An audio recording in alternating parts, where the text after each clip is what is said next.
Ethan finds out about John set to buy the plutonium cores from a woman called the White Widow at a gala in Paris, France. She runs a charitable organization which in secret deals weapons and nuclear arms. CIA agent August Walker accompanies Ethan to Paris in order to keep an eye on him due to having lost the plutonium cores in Berlin. Using a CIA cargo plane, they plan to halo jump into Paris, undetected.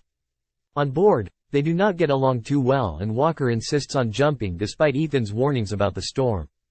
During their jump out of the plane, Walker, ironically, is struck by lightning, but Ethan manages to save his life after providing him with his own oxygen, and the two successfully manage to land. At the gala, they find John Lark with the intention of Ethan stealing his face and voice to pose as him for the White Widow. Lark ends up fighting back at them in the toilets, however, where Ilsa unexpectedly shows up and kills Lark by shooting him in the face. With no face to make a mask, Ethan then goes to the White Widow pretending to be Lark, with Ilsa warning him that if he does, he will die, as many operatives are in Paris to kill Lark. Ethan is successful in winning the Widow's trust and they manage to escape from the assassins sent to kill Lark with help from Walker and Ilsa. It turns out that the Widow only has one plutonium core and that for the other two cores, Solomon Lane must be handed to her courier, who is working for the Apostles, in London, England. The only way to do this is extract Lane from a police transfer whom, since being captured, has been interrogated and interviewed by many governments around the world. Ethan surmised that all police officers had to be killed in the process, which shocks him inside.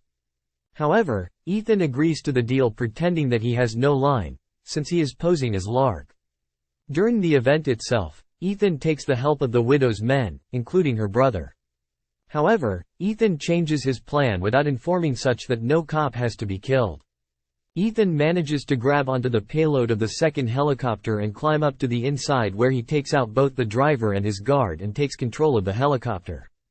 A lengthy chase then occurs with Ethan pursuing Walker, whom is in the other helicopter. Ilsa manages to find the second core but is knocked out and tied up by Lane, whom also takes Benji captive. She manages to break out and knock out Lane as well as save Benji, and the two of them begin to disarm the second core.